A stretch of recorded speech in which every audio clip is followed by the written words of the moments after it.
5, 4, 3, 2, 1, 0. All engine running. Liftoff. We have a liftoff.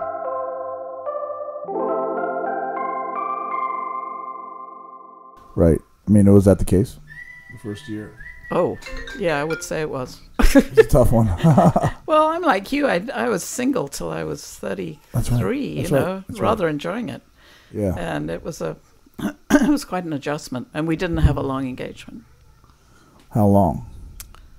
We got engaged in September and were married in January. Mostly because my parents were coming over for Christmas anyway, so it seemed to make sense to. In those days, we didn't have weddings like you have nowadays. Yeah. Actually, so Debbie's got so Debbie's sister Maggie. She was supposed to get married before the pandemic arrived on our shores, and they have a deposit over at the Audubon Society where Peter got married. Oh yeah, and they still have Woodend. They still have a credit there. They wouldn't refund. They have a credit there, so maybe we'll be over there. Now, who's this? This is Debbie's parents. Oh, yeah. Got it. Oh, great. Yeah. I think it's a fabulous place to. Good friend of Mark's got married there. It's very magical. Talk about you talk about Buffalo Bay, how it's the kids love it. Well, there's enough big indoors that you don't have to rely on necessarily. Nice to have good weather, but you don't have to rely on over there. Debbie and I were going to get. Debbie and I got engaged. Like I said, December, and we went to the courthouse in Delaware on New Year's Eve day. New Year's Eve to get married. I forgot a few papers, and we came back, and we were kind of talking about it. Jeez. We got Gail Lynch, ladies and gentlemen, on the podcast. We're recording. I didn't know if you knew that. We're live. No, that's fine. And we've been recording for the last half hour. No, I'm kidding. But we're live, and so welcome to the show. Gail and I. Gail is my mother. Yeah, I'm looking forward to seeing how you're going to phrase this one. Well, Peter had a term for our relationship, because we're not brother-in-laws. We're the outlaws. The outlaws. Now we're talking. Yes. my outlaw mom over here. Anyway, this is much more fun. A son or a son-in-law, which is an outlaw. Yeah. I don't have to be on my best behavior. No, hair's down. Let it all go. So Gail's Henry's mother. Henry's obviously married to my sister Linda, but talking about relationships, and anyway, but I was talking to Henry last night, and he's like, and I was like, how did you and Mark meet? And he's like, you met through friends or something, and then obviously you can tell the story, but then like there's something about you had a boyfriend at the time, and you're holding his hand, and you like got rid of his hand because you saw Mark across the street or something, and you wanted to present yourself as eligible. Is that accurate? You take it from here, okay? Well, I was sitting there having lunch and holding this guy. Oh, it's a bad story against me, but anyway, sitting there having lunch with this guy holding his hand, and it was all very pleasant. And Mark had walked up as we were taking our table, and we sort of said hello and had only met once. But it didn't occur to me that he would walk back. Having got his lunch, he went off to get a sandwich. So we were sitting there, and Mark comes back, and by this time we had the bottle of wine, and we were holding hands, and I saw Mark, and it wasn't even a conscious decision. The hand was whipped out, and the bottle of wine went flying. I mean, this was so embarrassing, so awful. But Mark saw. I didn't realize he'd seen. And he said to himself, well, that one can wait. Like I've got her in the... now I know she's interested, which annoys me enormously, because at the time he was a little otherwise engaged and didn't really have enough evenings a week to slip me in. Engaged at the time? Not engaged to get married, but in a serious relationship. I would say there was more than one relationship going on at that point. Yeah. Yes. So he'd prefer to deal with this later when he'd sorted out his other relationships. Yeah. You know, if when you the table's clear. Yeah, you know, if you live in Washington in the summer and you maintain some relationships outside of Washington, they tend to all come to Washington for the summer because, you know, Mark is there. So it's causing a little confusion. That sounds about right. But it is a... but there was no doubt that this was what I don't believe in love at first sight. I believe in recognition at first sight. There's no doubt that that was there. When we met, it was a rather upscale group house in the Kalorama area, and I used to have dinner there a lot. And I walked in for dinner one night, and there he was, and I just said, you know, it was an instant quote recognition. So the recognition is like what? Like it's like, you know, like a sixth it's sense Snap. or something. You know that game Snap? You see the same cards and you go Snap. You have 2 decks of cards and you flip them over, and if they come up the same, you say Snap. It's a great game. Cool. So yeah, it's like Snap. You know, you just felt like this is, you know, and a lot of what I picked up in that one glance turned out to be true. You know, here's a man of integrity, a rock, something stable about him, you know, thoughtful, all the things that turned out to be true. Unbelievable. That's a cool story. I mean, it's really cool because you and Mark have been together for how many years now? This was 1976. So you do the math. I'm not very good at math. 33. Dude, 50. Over 50 years? No, I think we've done 40-something. I remember there was a big one came up. Okay, yeah. 45, maybe. Yes, so I'm so bad at this. I'm very bad at That's okay. Yes. This isn't a math. It's not a math show. Yeah, hope someone will just let me know before 50 rolls up. 'Cause that's obviously going to be celebrated. Amen. Amen. So you grew up in England? Well, I actually grew up in India and then England, and worked for the British government. You were born in India?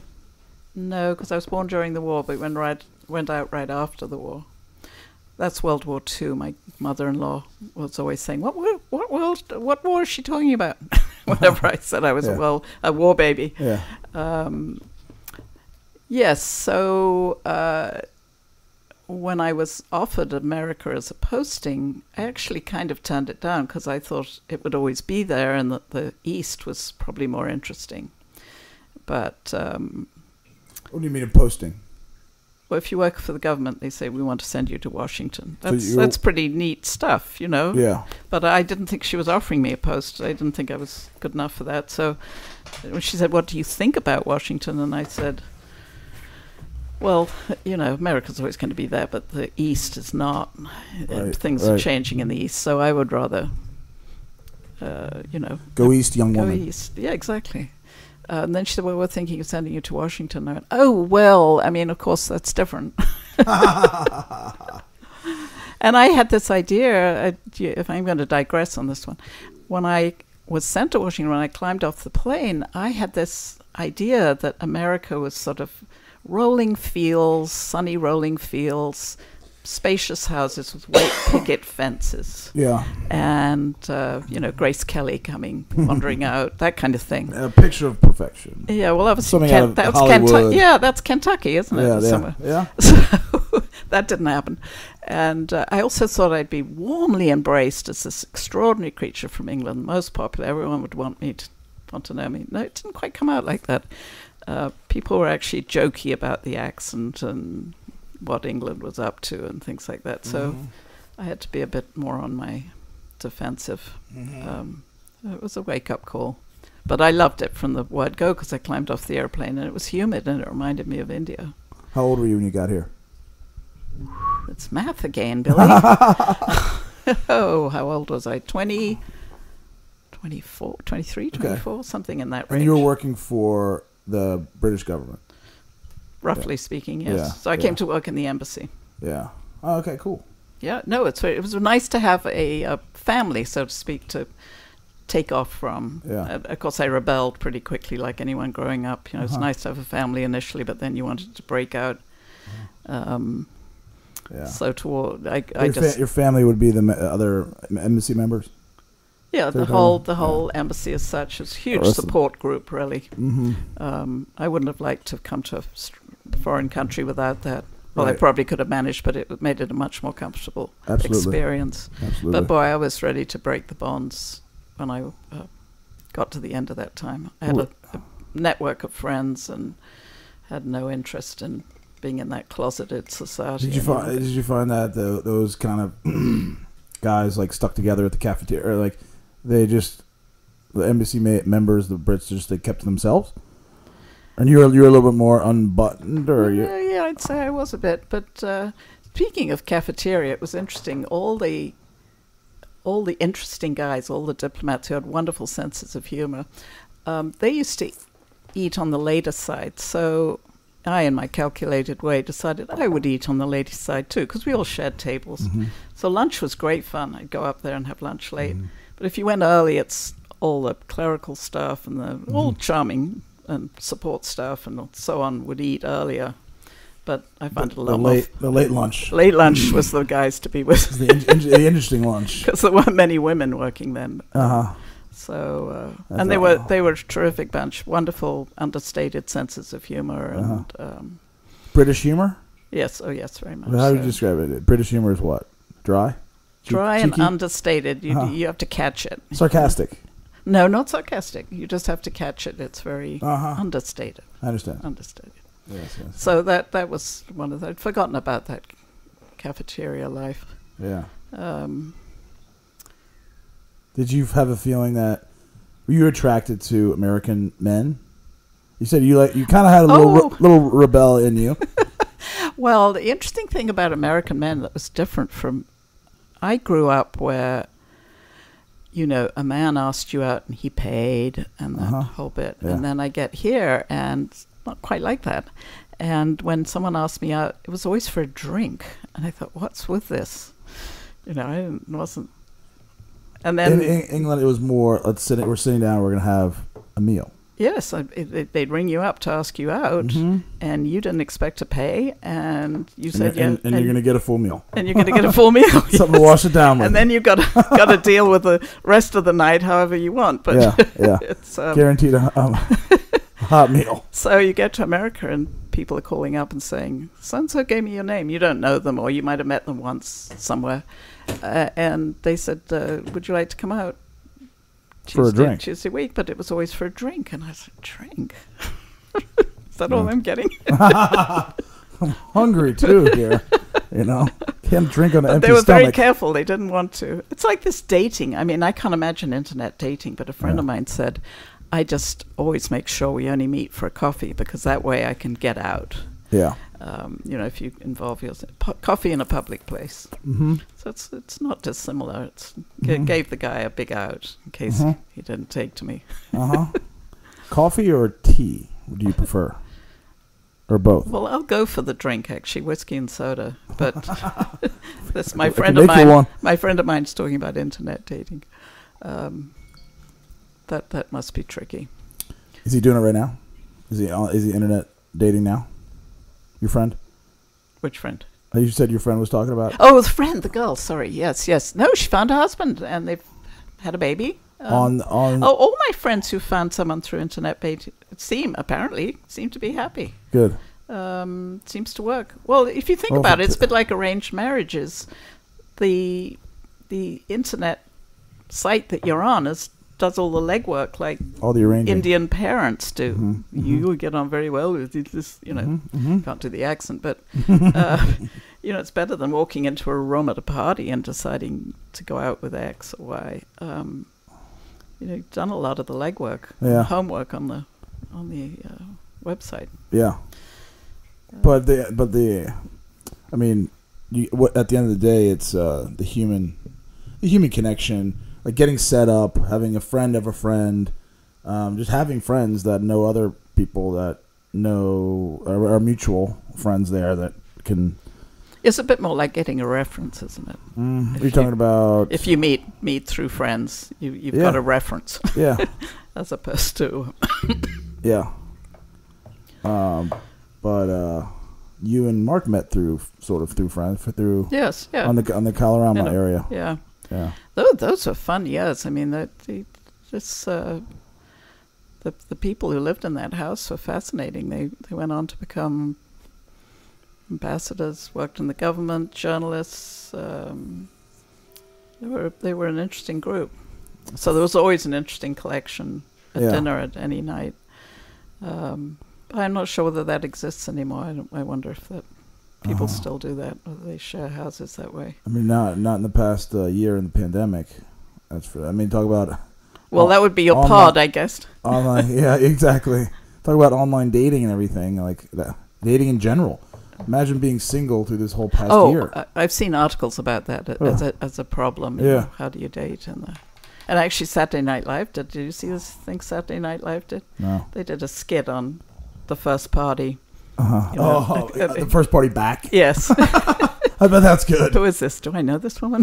No, you want to go back and see it. It's only a couple of weeks ago. I'm gonna pull that up. Yeah, it was very funny. Do you still what you watch Saturday Night Live?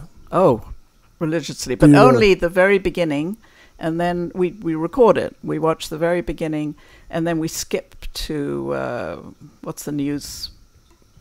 The two guys who do the news. The news hour thingy or whatever. The daily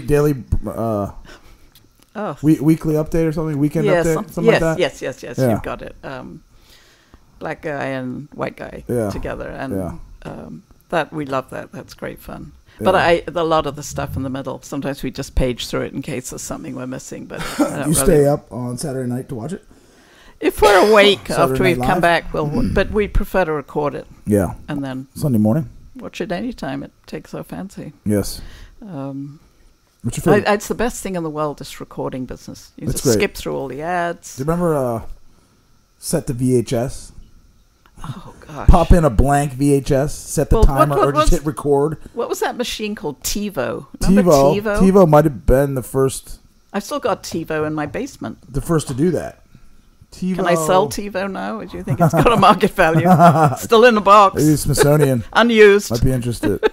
Was TiVo the first? Might have been. I think TiVo's still around. I think they've survived. Really? They've sort of adapted, and they maybe have some sort of cable internet provider. But you know what I'm hearing now, and I saw it on Morning Joe this morning. Mm-hmm. They everyone's giving up on televisions. Yeah, they're using the streaming. They're giving up on cable. They're getting all their stuff from their computers. Are you doing that yet? I am.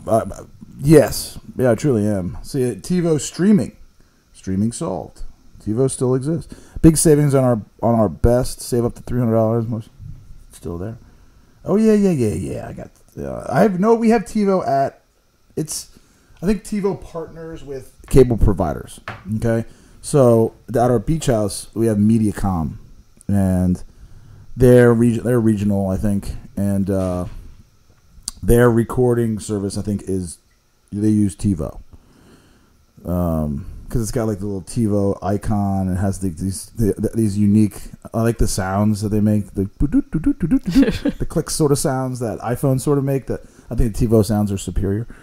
Anyway, but it's the whole cutting of the cord, right? Cutting the cable, cut the cable. I don't have cable here. When we talked about the academy a little bit ago. So I had kids here in the fall. They brought their laptop. They needed internet, right? So I had internet, but I was like, I need to upgrade. So I upgraded to the business bundle internet, high speed. You can get that? Yeah, oh, that's interesting. Yeah. Well, I mean, I was running a little business out of the house, and so our internet is really, really good. I had to pay up a little bit, and I'm like, to compensate or to balance it out, I'm going to get rid of cable. So I got rid of all cable channels. Ooh. Yeah. But that's scary. Yeah, but then, I mean, I'm a big movie guy. I love likewise. I have Netflix. I have Amazon Prime. Amazon Prime, terrific. Yes. I just recently got Hulu, but anyway, for the fall, I watched a ton of movies. I go over to my mom's house around the corner if I wanted to watch something on cable. You know what I'm saying? January came around. And football was on TV, the playoffs. I was like, how am I going to watch the playoffs? You know what I got? Is let me rewind a little bit. In the fall, I looked into this thing, getting a digital antenna. Okay, and you just hook that into the back of your cable jack of your TV. It costs $50 or so, and you get 4, 5, 7, 9, 20, 50 PBS, C-SPAN, like all the I don't know about C-SPAN, but all the basic cable channels, like 50 channels. That's all you need. I mean, that's all I kind of really needed until January came. I was like fiddling around trying to find some sort of game that I really wanted to watch, and I pushed a few buttons here and there, and I found out I'm subscribing to Hulu, which is $60 a month. But you get all the cable, you get a ton of channels. Oh, really? So I have that now. You have to tell Peter about this. It has like CNN, it has the news stations, Fox News. It has all the ESPNs. It's got all the sports channels. Well, this reminds me of something else. And it's got landlines. Have you? Yeah. I mean, That's another funny I'm story. always giving out my phone number, which is a landline, and the guy this morning says, "Well, I'll text you with, da da da." I said, "No, this is a landline. What do you do? How do you? I mean, how many texts am I missing? Because I use my landline." That's such a good point. Well, they just assume it's a cell now or mobile, mobile. Yeah. I wanted to get a landline in here. I wanted a old school phone. phone. Would you put your finger in the hole? I like the idea of just holding onto the phone instead of your cell phone, and you can like put it here on your shoulder. Yeah. Have you seen? It's a cleaner transmit. You know, back much. And forth, I can't. I don't know how you have a conversation of any length on a cell phone. It's a higher quality experience. Excuse me. But I don't know if there's a phone jack in here. Easy enough to organize We it. can figure it out. We can figure something out. Like I found one, like in is it the president has like the red phone? Yes. I found one online. It's going to be a red phone. Or maybe like a bat phone. It's got to be beside Something. a black one so you can differentiate. This is an important one. Yes. The red light's popping on. This is a must answer. I got to put down my black to answer the red. But yeah, landlines, like I talked to Debbie about this. When I was growing up, Peter, Emma, I don't know about Emma, but Peter and Henry, I would think, grew up through like I'm interested in this girl. I got to call their house. I got to talk to them. Ma, hi, this is Billy Garish. Is Debbie there? Is Debbie available? And you got nervous. You got nervous. I hope I get the mom, not the dad. Or I hope I get the dad, not the mom. Or hang up. I hope just she answers. Yeah, I was going to say, hang up unless she answers. And then they star 69 you. Remember that service? Yes. That's caller ID. Yes. So if someone calls and you're like, I don't know, you didn't get it, didn't answer it in time, and they didn't leave a voicemail, star 69, and they'll tell you the number that called you. We have caller ID everywhere. Did you see the joke? It was a wonderful joke. I thought it was for real. It wasn't a joke, but it was sent out for laughs. This father, I guess he was kind of our age, maybe slightly younger. He gets an old-fashioned telephone and he gives it to his son's friend and says, "Okay, I want you to dial this number," and he puts out the number of. And of course, they haven't a clue. What do you do? How do you put your finger in it? Because it was fingers in the hole, to go around, and then they'd take the finger all the way around or not. Just push the and then hole, nothing. They finally got it, and it didn't work. And why isn't this working? Because of course they'd never done the dial tone at the beginning. You used to have to press down to get. But at first, he said you got 30 seconds to make this call, and they just couldn't do it. They hadn't a clue how to use it. It's funny. It's funny because it's true. I mean, when I was teaching, this is even like 10 years ago, I had a record player. And the first day I held up this record, LP. And like, what is this? And like, most of the kids were dumbfounded. Fifth graders. They're like, disc? Is it a Frisbee? No. I'm putting a needle on this thing and it's attached to speakers. It's going to play music. I'm like, whoa. Usually I'm a magician or something. I thought you were a math teacher, but now you're a magician. Yeah. Just, Yeah, a lot sign of the times, change. I guess. Yeah. Talking about the evolution of the brain earlier, or social evolution. The kids are just going to grow up, a little differently, which is fine. I think every generation has like something that's different than the previous generation. that causes them to, you know, not bad or good or bad. It's just different. And we're talking about like how, you know, all the kids grow up with screens everywhere. You know, phone. Mostly the phone. You can take the phone anywhere you want, and the phone is like a pacifier now too for kids. You know? For grown-ups too. It's my little comfort bunny, you know. It's I don't know. Just don't let it. I mean, everything. I think with anything, it's let moderation reign. Try to stay to the middle. I think one of the things I've noticed is nobody pays attention anymore. I ring up, say, the bank or some convoluted business the business where I've got some convoluted problem. And I guarantee you, however slowly and carefully I pose the problem, by their questions I realize they haven't really listened to me. They don't know what the problem, and I have to repeat it. Can you say that again, please, Gil? I'm kidding. Exactly. Proving your point. No, I'm kidding. Yeah, I mean, listening is an art, a skill that you need to you're not just born being a good listener. You know, you have to like kind of be cognizant of it. But it's definitely an art that's been lost. I believe. And when my kids are kids are at home watching a movie, they don't. I've noticed they don't pay attention to the movie while it's going on. There's something will come up, or they'll start talking, or they'll look at their phones, or so when you're discussing the movie later, they've missed some very subtle points because they weren't really listening. And I think that's right. But the whole idea of multitasking is like taking it to another level. It's like you're on the couch watching a movie with your phone and your laptop on your lap. Yeah, and eating and talking and yeah. listening for the doorbell. Yeah.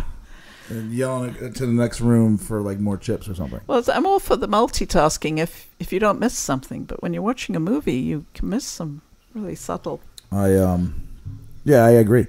It's like so I got my grad degree, I think you know, at St. John's College and in Santa Fe mostly, but also I finished in Annapolis. When I was in Annapolis, one of my teachers, they called them tutors there. Because it's kind of the idea is like they don't really teach you anything. They just help you. They hold your hand and help you unlock these things that are kind of maybe already in your brain, you know. But his name was Jeff Black. Shout out to Jeff Black. He would be great to have on the podcast. But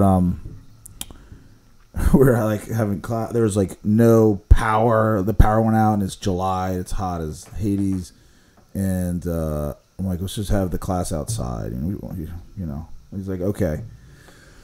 Because it's cooler, you got to breeze. I'm like, yeah.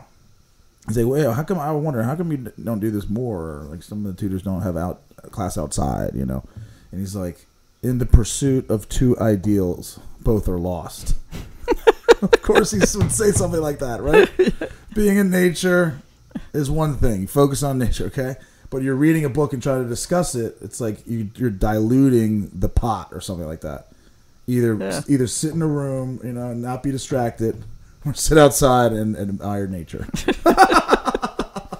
To your point about the movie, you know, it's like everything sort of like gets diminished. Whatever you're doing on the phone is probably not that great.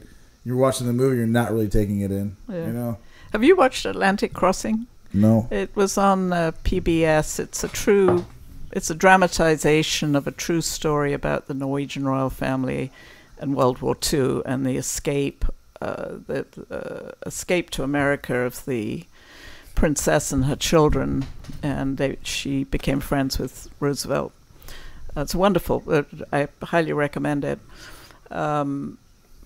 Atlantic Crossing. But when I went back to look over the, what was fact, how did they really stick to the story?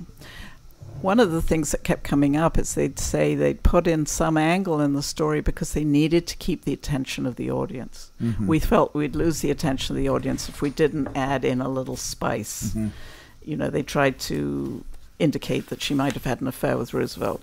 And when asked why they pursued this so much, it was like, well, we got to keep the story rolling. We've got to keep the attention of the audience. So this is another side of that same coin, is paying attention. Mm-hmm. Now the film producers feel they've got to manipulate the script it's such to a- hold your attention. Such a competitive market, you know. It's like back in the day when my mom would tell stories about every Thanksgiving when The Wizard of Oz it was aired on TV before you had obviously internet services, but before you even had tapes or VHS or DVDs. What's on the TV you watched, you know? Yeah. And it's like there aren't any other options, you know. It's like, this is our family movie. It's on at 8:00. We're watching this. You know, it's Casablanca. It's like not a bad movie, but it's like there's something to be said for like things. There's something to be said for having so many options that it's crippling, you know. And how I got onto this topic maybe it was there's so many movies out there, you know. In order to compete for viewership, there's only 24 hours in a day, and you have to captivate and keep the audience. Have you noticed that? I think on whether it's Netflix or Prime, that they don't last forever on there. They sort of say this will soon be. Yeah. You know, because I always think the expiration date. I keep thinking I can get to this I'll get later. to that. I'll get to that. Yeah, I'll do that later. That's like when Mark saw you get rid of the guy's hand. He's like, I got her. Let me take care of my these other sort of extracurriculars, and then we can get down to business. But time's on my side. But to go back to that business of recognition, when he did invite me to the group house he lived in for dinner because he said it was his night to cook. Yeah. Now, that was a big misleading thing because he's never cooked a thing since. Yeah. But I went to the house and knocked on the door, and he was sitting there reading a book. I could see through the door. Yeah. And it was a lovely sight. He's just very relaxed and reading a book. That sounds like Mark. And it emphasized what I'd felt before. You know, this is someone with, stable integrity. You know, this will do for me. And what's more, he's cooking dinner, but he's sitting in that chair reading a book. You know, he's obviously Are you really cooking dinner today? You know? Well, he did. He cooked a good dinner. But, got it all done. But he does. He told me he did the same thing every week, which was to grill a steak, make a salad, bake a potato. I think it was. I can't remember what the potato was, but making me hungry. That was a very misleading. Ditto was misleading. He was in the process of leaving working for. When I met him, he worked for Ralph Nader. Ralph Nader. Yeah, and he was, remember him? Yeah. It's unsafe at any, not price, but speed. Unsafe at any speed. Was he a politician, right? No, Ralph Nader. He was an activist, I'd say. I hope I'm getting that right. And he went to work for the ACLU. Well, he met me he was walking to and from the Ralph Nader office when we had the hands in the bottle incident. So when we started dating, he really didn't have a whole lot to do because he was wrapping up his cases, and before he went to the ACLU. So I had a very incorrect perception of how he was going to be when we got to know each other better, which was working around the clock, determined to get everything, not to miss a thing, and work well. But he at least laughs about that now, about how he. Push that one over. Oh yes, long breakfasts. Nice long lunch. See you for lunch. Early for dinner. Those were the days. Nothing better than a long lunch. Lunches are great. And a couple glasses of wine. No, I'm all for lunch. And then go home and I'm much more recline. I'm much more lively at lunch than I am in the evening. By the time the evening comes, cognitive functioning's a bit gone. Yeah. I want to go to bed. Are you early to bed? Sort of person, or no? You don't strike me as one. Not particularly, but I just wind totally. I wind down starting at around 2 or 3 in the afternoon. Yeah. Real wind down, and I always take a nap. Yeah. A lovely nap. Around about 5, 6. Yeah. Oh, it's great. That's great. Well, he comes home so late, and we eat dinner so late. Yeah. I wouldn't survive if I didn't get to sleep in. I wouldn't be able to cook and eat and talk. Right. Watch the news and so on. That's a good time to. And as I get older, we wake up earlier and earlier. I mean, and at the moment it's 5:30 because of the light. You just wake up. Yeah, it's nice. It's beautiful. Yeah. Stretch a bit, go downstairs, get stuff done. It's very civilized to be up with the sun. I'm up but down with the sun. It's elderly. When I was younger, I don't think I saw a sunrise. Like it or not, it's coming. Boy, I'd sleep till 11 or 12 when I was. I love the morning. It's wonderful. It has great promise. There's great promise in the morning. Anything's possible. Such a good way to say it, you know. Yeah, by the time the evening comes, you're overwhelmed. How are you going to get through life, the day, your house, you know. Makes cowards of us all. Yeah. You get cranky and you do things that sometimes that are out of character. Yeah, and you feel so down about what you're not accomplishing. But in the morning, all is possible. Hope springs eternal after a good night's sleep. If you get a good night's sleep. Yeah, I didn't sleep well last night. I've often thought of a podcast about elderly issues. Well, you should. Yes. Yeah, you can come use the Actually, studio. I'm listening to one now. Somebody beat me to it. There's a very good one called 70 on 70 or 70 over 70. Mm-hmm.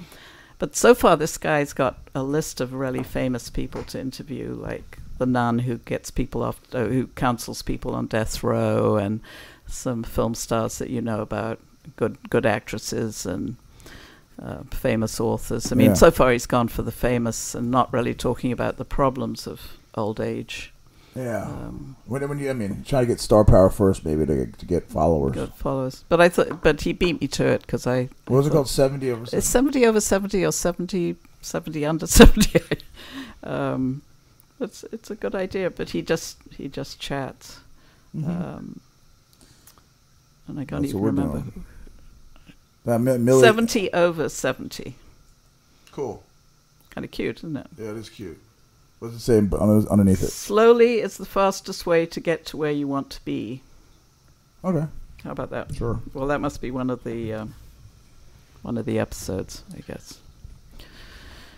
I love podcasts. They're such a great resource. Yeah. Except that I had this message from Apple, like, you're going to fold, burn out, whatever. You don't have any memory. Go check what to do about it. And when I went on, podcasts were taking up too much space. So I had to delete a whole bunch that I kind of liked. That's the sort of thing with you got to download. Do you download them? You go to podcast. Yeah, how do I get them? I've got a podcast symbol on the get phone. Through iTunes or Apple. And then just press podcasts, and then you put in the search engine, or usually I hear about one, and so then I go. So I was building up quite a supply, and I wasn't really listening to them. I listen to Fresh Air regularly. Yeah, I'm hooked on that. Yeah, right, yeah. But Fresh Air, not anything else they do. Yeah, I may have the other ones, but Fresh Air is terrific. We're gonna be on there. Have you checked out this podcast at all?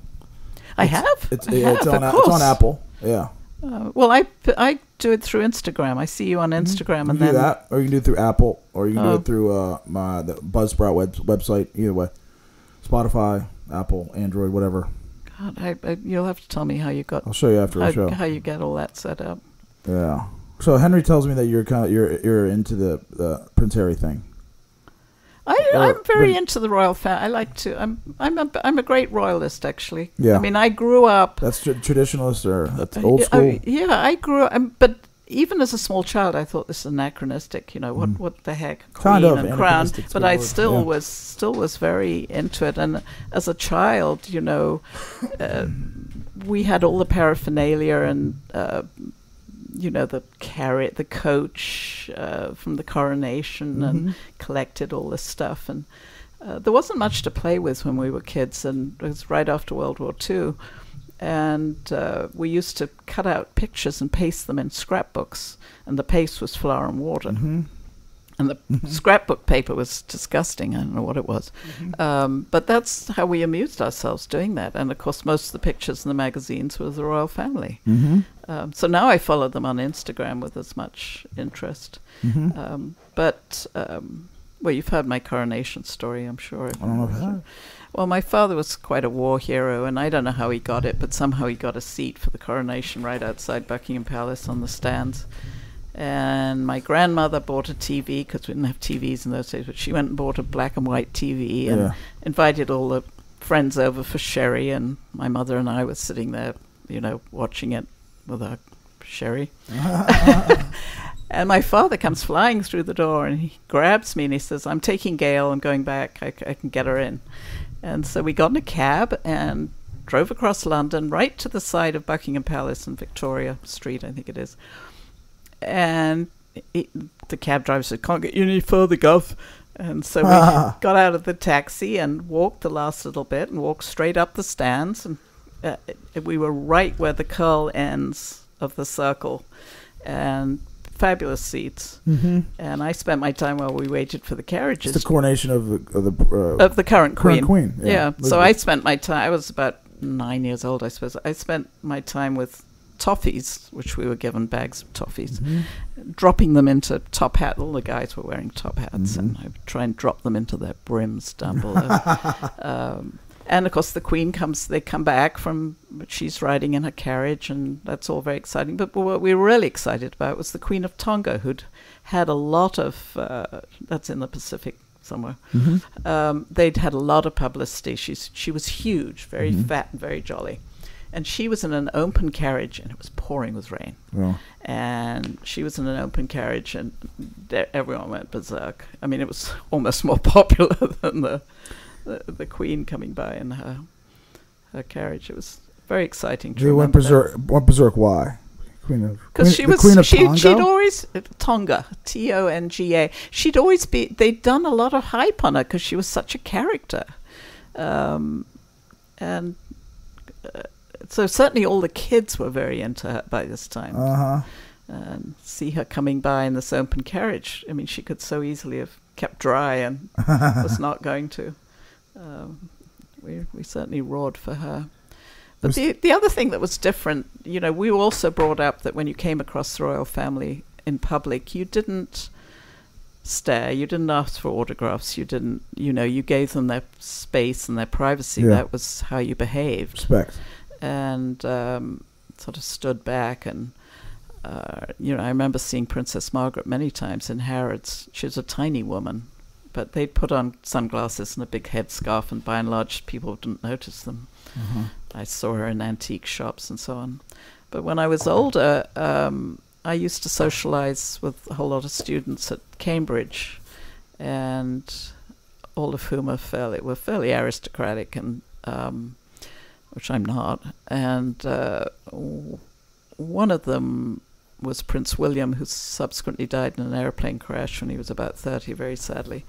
But he had a 21st birthday party, which we were all invited to. And so it's in the middle of Northamptonshire, sort of near Norfolk. And we're riding there after there's always dinner parties before a dance or a party given by all their friends. And so we'd done the dinner party bit, and we were all in our cars driving to their house. And across fields, just rural England. And suddenly there was a whole line of lights. And I said, what's all those huts, with all the lights on? Because, if they'd been farmers' houses, they wouldn't all have their identical lights on. Right. And they all looked at me and said, oh, Gail, that's the Queen's train. So she had her own private train, which took her to the house. Virtually, there was a train track along there. Oh my God, a real train? Yeah, that was her train. I thought you meant like a train, like her. No, a bunch of cars. Yeah, so it looked like a whole long line of huts. But it was very dark, so all you saw was these lights one after the other, and I thought, what were all those huts? And, oh, Gail, that's the Queen's train. So sadly, I had this lovely invitation. The Royal Highnesses invite you to Prince William's 21st party, and so you walk into the house and they have a basket, and you all have to hand over your invitations. I don't know whether they thought you were going to pass them out of the window for someone else to get in, or use it another day, pass back, or copy it or something. But anyway, that was it. You got in with the invitation and handed it over to the basket. I bet that was a party. It was great fun. They had a nightclub in the basement, and just everybody was there. Prince Philip, the whole royal family. But Prince William, it wasn't a very fun 21st party. He was on his best behavior. It was mum and dad giving the party. It was a kind of official, but everyone else enjoyed themselves. Yeah. So it was a lot different You still follow the royal family? Oh, I do on Instagram, a whole bunch of. What do you? I highly recommend it. It's fun. Well, you keep Henry- up with. Prince Harry and Meghan. Oh, I'm furious with him. I think his behavior is atrocious. Yeah. I mean, we family relationships are tough enough, but boy, you don't go out there and talk about the relationship you have with your father. Dysfunctional relationship. That is terrible. Talk about Oprah. Utter the Oprah disloyalty. thing? Well, it's not so much doing the interview with Oprah, which wasn't a great idea, but saying what he said, and I said it later, I think, maybe not. He alluded to hoping the relationship with his father would improve, but later, some other interview, he's gone into more depth about that, and I think that's no. Mm-hmm. Yeah, I'm not amused. Keep it private. Why would you air family stuff out for the public? I agree.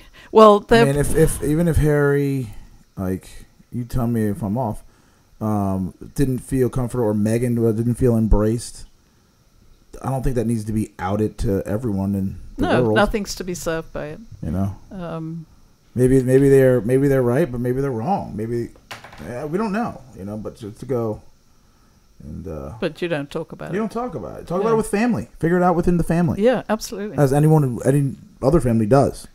You know. Yeah. So whether you're famous or not. But it's bad enough to come out in public if you weren't even famous or weren't royalty, but to do so when you're in such a public position is, and particularly thoughtless when she's the age she is, the Queen, and Prince Philip has just died. I mean, come on, you could, if you really want to pour all this out, wait, wait a few years. Poor tact, poor timing, or whatever it's. Well, it's complete. Well, hasn't Meghan Markle, right? Hasn't she gotten, because of that, like, business opportunities? Doesn't she have like some sort of channel now? Yeah, I'm sorry, I cannot be too like heartfelt about her complaints, because she's an older woman. She's savvy. She's been around the block. She's been a film actress. There's nothing. She can't claim innocence the way Diana really was thrown into the wolves when even though she came from aristocracy, she didn't have the experience or the kudos to cope, and the palace let her down by not helping more, which is why they helped Catherine so much. They call her Kate William's wife. I mean, they realized they got to spend a great many years getting to know each other and make sure it was right, but they also went to great lengths to help her acclimate and become part of the royal family. So I'm sure they would have done the same for Meghan, but Meghan needed it less just because she was a savvy. She knew how to operate in the public eye. Yeah, but they're on their own. They want to make money, and Oprah loves to help people with this. So this is not the only person that she's reached out to. I mean, it's a nice thing about Oprah. She sees talent and she says, I can help you, which she can, and help you get started, launch you, and I don't blame them for using her if that's the case, but you be wise about what you say. But they're onto this mental health is their kick, and so that's why he dealt with the father and stuff, because he's but I find it bipolar. No, he says he's traumatized by his mother's death and all that involved, and which I'm sure is a possibility. But you don't, well, certainly not in England. You don't whine. Not my England, the one I came from back in the day. You don't go around whining and being pathetic, which is really what he's just whining all the time. Poor self-pity. Yeah. Self-indulgence, self-pity. Yeah. No, I have no truck with it at all. But apparently he was very, very popular with all the organizations he was part of, and then the army in Afghanistan. Emma's boyfriend told me that he knew people who knew him there, and that they thought the world of him and how he behaved. Talking about Harry. Yes, and how he fitted in. And I can well believe that. So I think it's sad. He's and gosh, you've got to be so careful that people aren't pursuing you for your money or your fame. And so if you're a member of the royal family, or you've got to be a little suspicious, or certainly test out someone like Meghan. I don't think she did this, but you've got to be careful that she isn't. And her motives are pure. Yeah, that she's not, because obviously this has sent her up the money channel, being able to be his wife. But I'm not saying that. What do I know? I don't know anything about. She may be completely in love with Harry, and let's say I have my doubts. Yeah, a lot of self-service going on here, I think. It's the mother's eye right there. The keen eye of a mama. How are Gail's black and whites doing? Are we talking race now? Yeah, exactly. You're moving right on here. Yeah, to the next topic. To keep it light. I think you're talking about my photography. I'm very excited about that because, I've always wanted, it's from the age of 8, I've always felt that photography was where I'm at, or where my gift is at. Yeah. But I was always dissuaded. And this has led me to say that I think encouraging people is terribly important.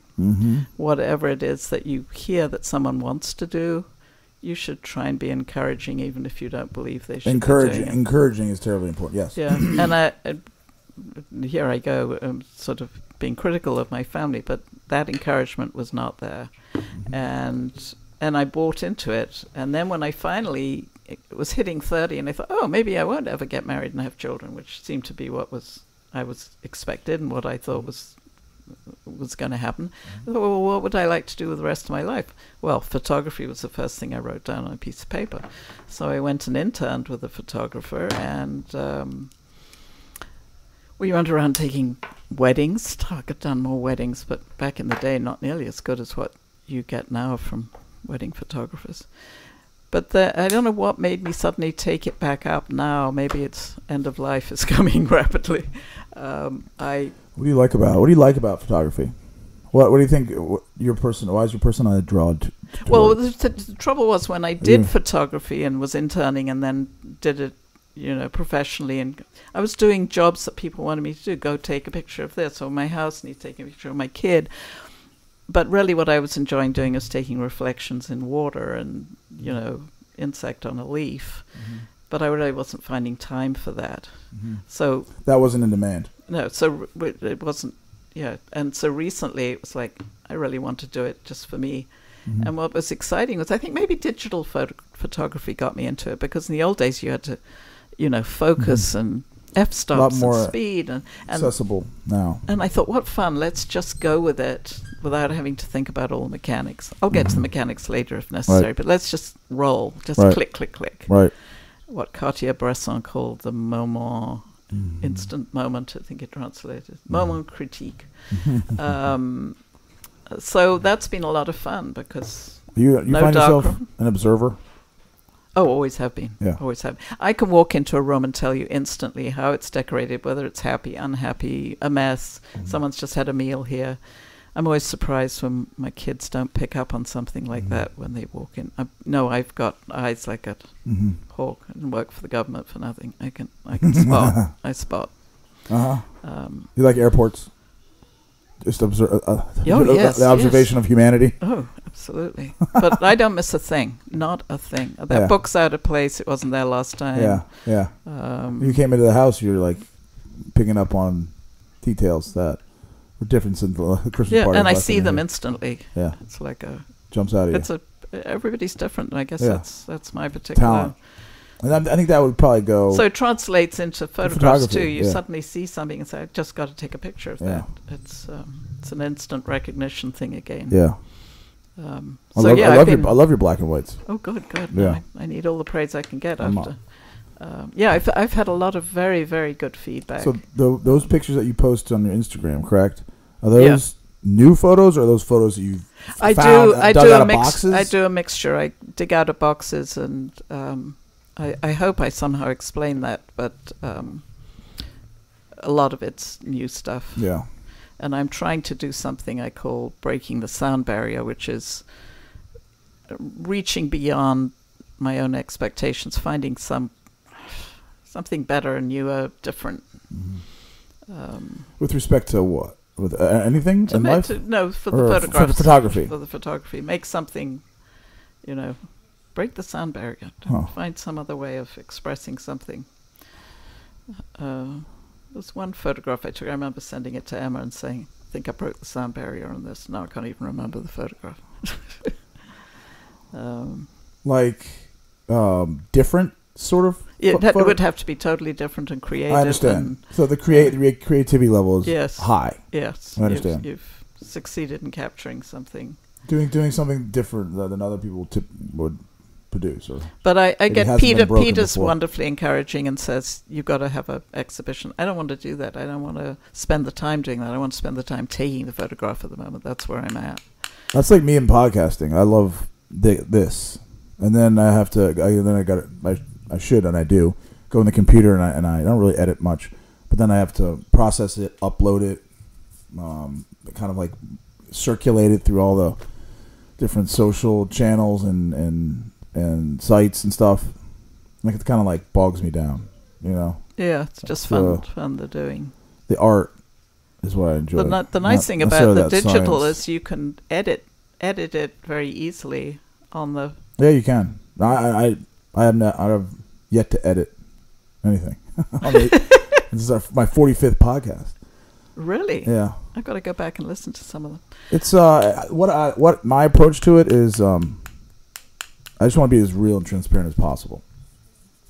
A natural conversation. Yeah. I don't know if you can still get Charlie Rose's interviews. Do you Mm-hmm. remember Charlie Rose? Yep. Because I used to listen to him thinking, how could I do this at a dinner party? He was very good at leading. You'd have a question and answer. You think that's it. But he had a way of saying just one thing that led the person on to a bit more. And one of the words he did use, I made a note of, was because. They'll say, they'll give an answer and say, I love the sunlight on the chair.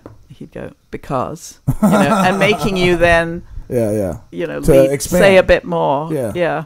To dig into your consciousness or unconsciousness. But the follow-up questions is a tough one, I think. Or are you good at the follow-up? I think it's number one is being a good listener. That's something I've worked on. And number two, being curious, and that's something I think I've been born curious. There's never a closed door. There's always like going here and then.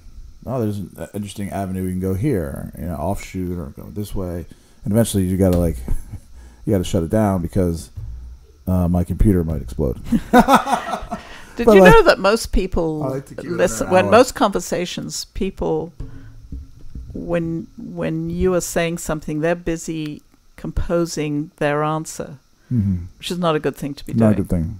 Well, yeah, exactly right. Not staying in the moment, present. I think that's 100% correct. I'm thinking about the response. Yeah, because it's not a natural flow if one of you's constantly, ooh, what am I going to say now? I think that I just did it right there. But I think that pauses in between exchanges would be a good thing. Very. A woman rang me up the other night because she knew that I was trying to find a job for a woman who works for us. Mm-hmm.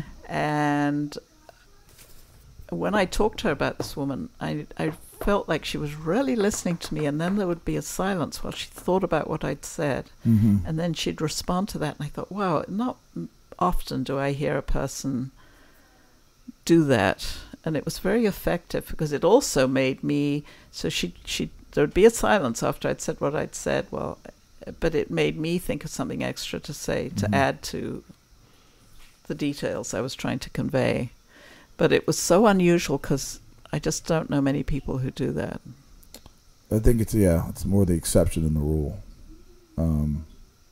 So that's a good thing to develop. I think it's a good thing. I mean, everyone tries to fill the silence because they think it awkward. Yeah, no, it mustn't.